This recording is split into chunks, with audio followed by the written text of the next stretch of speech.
Good morning, everybody. Today, I am going to talk about mental stress. The second part, yesterday, already I have told about the mental stress, मानसिक तनाव और मानसिक तनाव क्यों होता है, इसके ऊपर मैंने प्रकाश डाला था। और मानसिक तनाव होने के कारण क्या हैं, उनके रूट काउज क्या हैं, और उस क्रम में मैं बात करते हुए ये बताया था कि आजकल आज के परिप्रेक्ष्य में जो हमें जीवन शैली, जो हमारा लाइफ स्टाइल, जो हमारा खान पान, जो हमारी डाइट हैबिट है और जो डाइट इंग्रेडिएंट्स हैं, जो फूड आइटम है, totally it should be changed now days.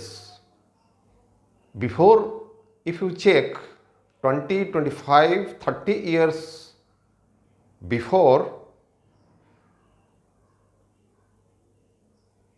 you will find today there are too much different the lifestyle, diet habit, etc.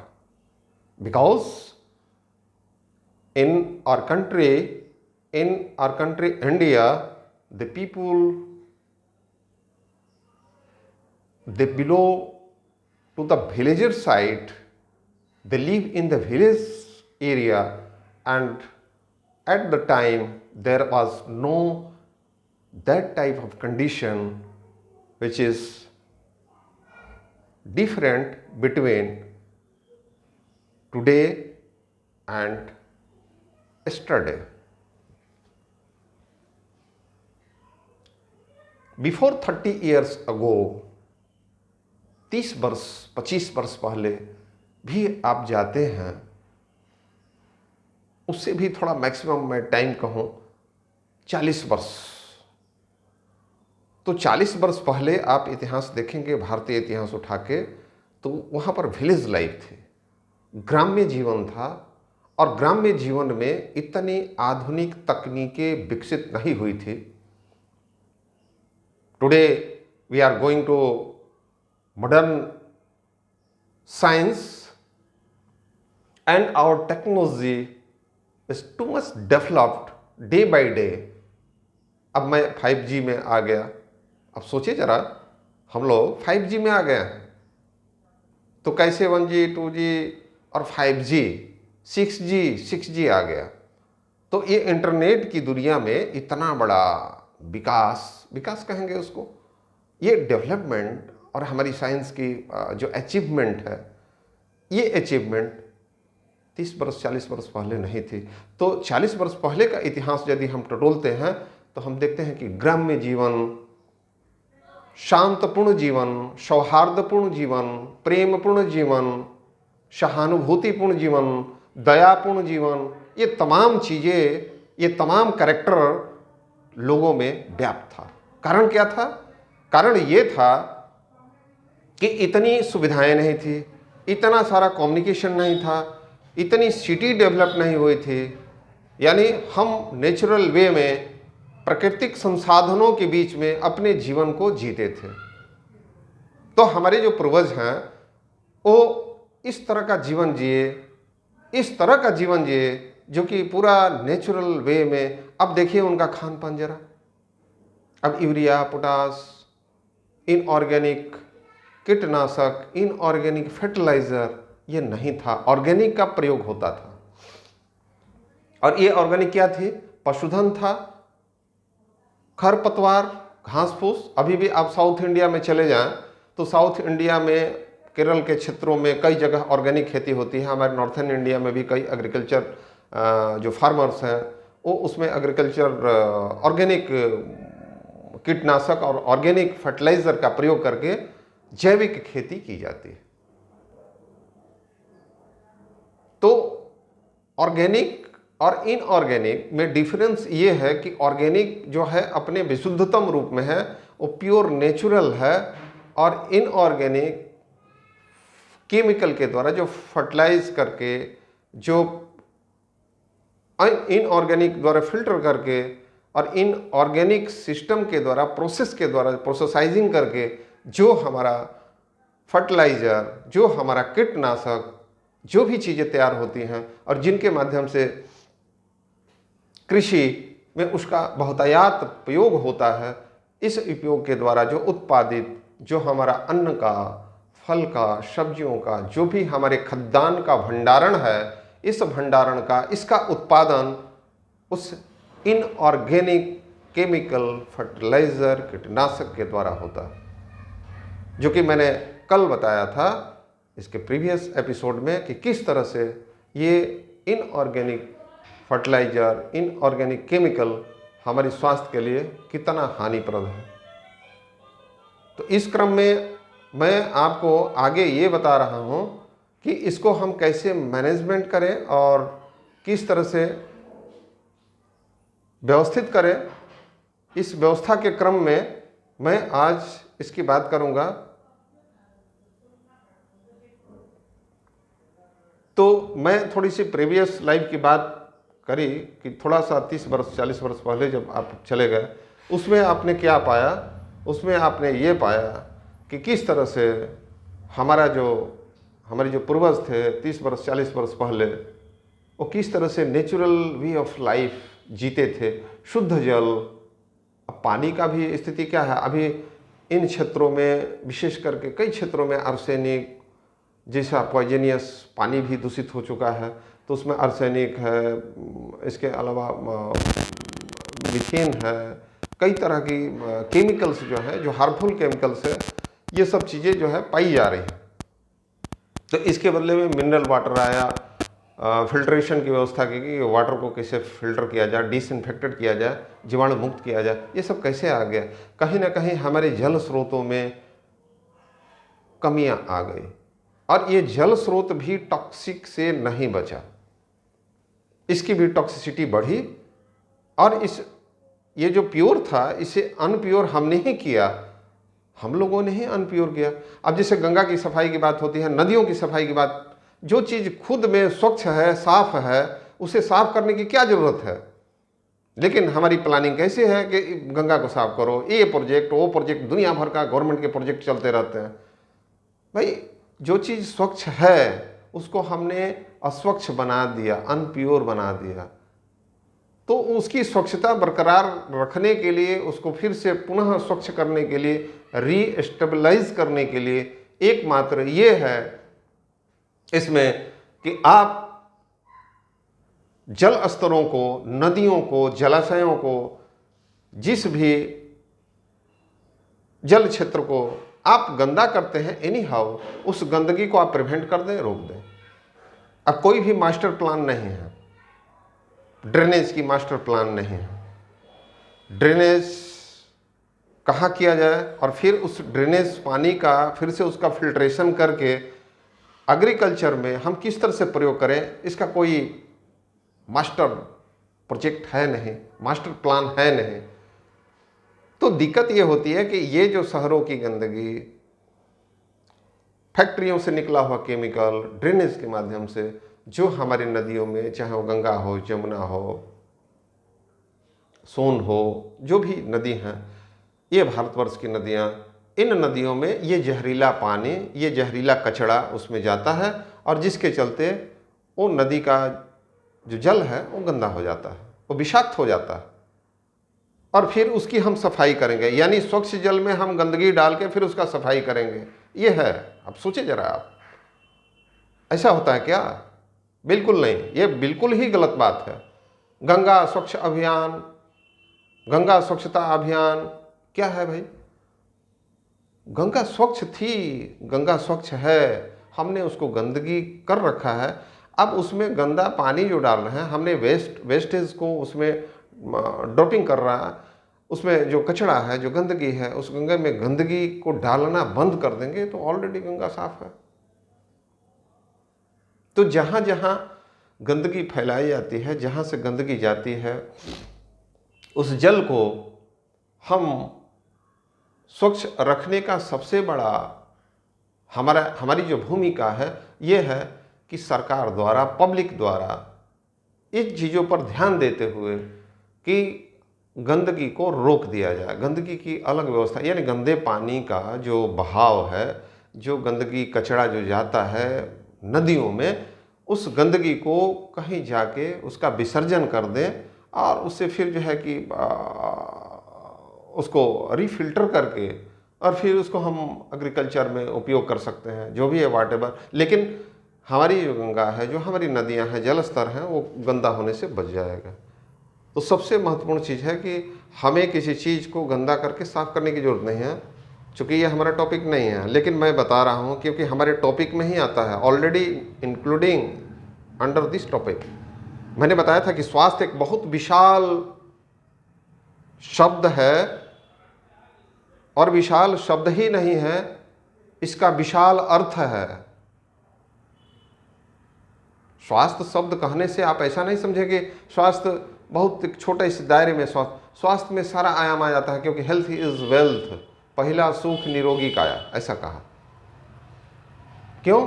क्योंकि यदि हम स्वस्थ नहीं हैं तो फिर हमारे लाइफ में सारी चीज़ें निष्प्रयोजित हैं, इस लाइफ का कोई ऑब्जेक्ट फुलफिल नहीं हो सकता है। तो सबसे महत्वपूर्ण बात है कि हम अपने इस जीवन में अपने कर्तव्यों को, अपने दायित्वों को, जो हमारे लिए ही उपयोगी है, क्योंकि वातावरण का गंदा होना, जल स्तर का गंदा होना, हमारी फर्टाइल लैंड का विषाक्त होना, उसी पर तो हमारा जीवन टिका है। पानी गंदा होगा तो पानी ही हमारा जीवन है, ऑक्सीजन गंदी होगी, हवा वायु दूषित होगी, उसी में हमारा जीवन है। अब जानते हैं कि बिना ऑक्सीजन का हम जी नहीं सकते हैं। तो हम तमाम तरह के भोज्य पदार्थों की बात करते हैं, हमारा जीवन कैसे चलता है? मुख्य चीज़ क्या है? ऑक्सीजन है। दूसरी आवश्यकता हमारी जल है। तीसरी आवश्यकता है हमारा खाद्य है, खाद्य पदार्थ। अब इनका जरा हाल देख लीजिए, यदि ऑक्सीजन हमारा प्योर नहीं है, यदि हमारा वाटर प्योर नहीं है, जल प्योर नहीं है, और तीसरी चीज यदि हमारा भोज्य पदार्थ यदि प्योर नहीं है,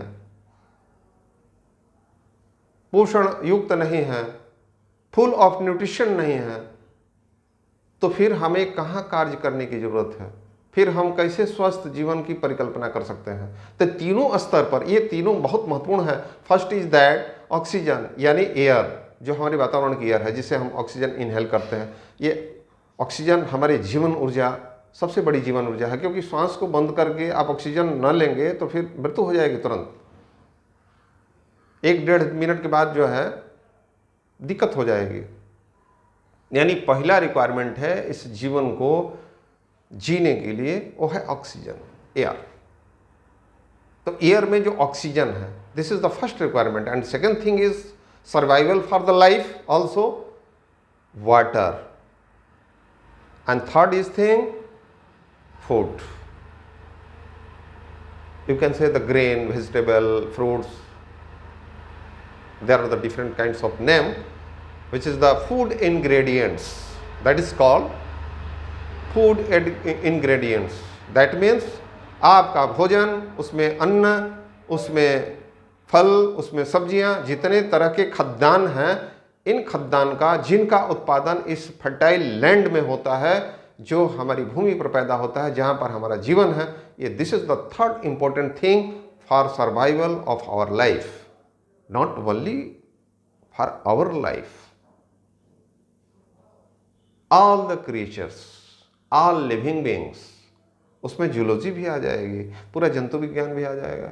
जितने जीव जगत हैं, इस जीव जगत में समस्त जीवों का जो सर्वाइवल जो है वो फूडिंग के माध्यम से होता है। O food, O fertile land, already the land should be going in toxicity due to inorganic chemical fertiliser, inorganic anti insect killer dilution. तो एयर पॉल्यूशन कैसे रोकें? हमारी जो आधुनिकता, इसीलिए मैं बताया कि 30 वर्ष 40 वर्ष पहले जाएंगे तो लाइफ का आयाम जो है, इतनी व्हीकल्स नहीं थी, सड़कों का विकास नहीं हुआ था, इतने नौकरी पेशा भारतवर्ष से निकल के जो है कि भारतवर्ष का जो गांव है धीरे धीरे शहरों में परिवर्तित हुआ, इंडस्ट्रियलाइजेशन हुआ, और इंडस्ट्रियलाइजेशन के क्रम में शहरों का विकास होता गया। और शहर जितने बनते गए कॉन्जेस्टेड होते गया शहर, फैक्ट्रियाँ, उससे निकलने वाले जो फ्यूम्स है, जो फ्लेम्स है, जो स्मोक्स हैं, जो पॉइजनियस स्मोक्स हैं, इसके अलावा व्हीकल्स, अब व्हीकल्स में हमने पेट्रोलियम, डीजल, पेट्रोलियम पदार्थों के द्वारा चलने वाला, इस क्रम में सीएनजी को लाया गया कि भाई किसी तरह से एयर पॉल्यूशन को कम किया जाए। और इस क्रम में वनस्पतियों का ह्रास होना, यानी हमारे जंगली क्षेत्रों का कम होना, यानी जंगलों का कटना, वृक्षों का कम होना, ये पर्यावरण का सबसे बड़ा दुर्भाग्य है कि हमारी जो जंगली क्षेत्र है, जो जंगल है, जो फॉरेस्ट्री है, ये चूंकि इकोसिस्टम में इट्स ए इम्पोर्टेंट रोल। आप इकोसिस्टम को थोड़ा स्टडी करें तो आपको पता चलेगा कि every living being, that means the botany, zoology and mankind, there are the interlinked to each other, और एक के बिना एक का जीवन संभव नहीं है, सर्वाइव नहीं कर सकता है।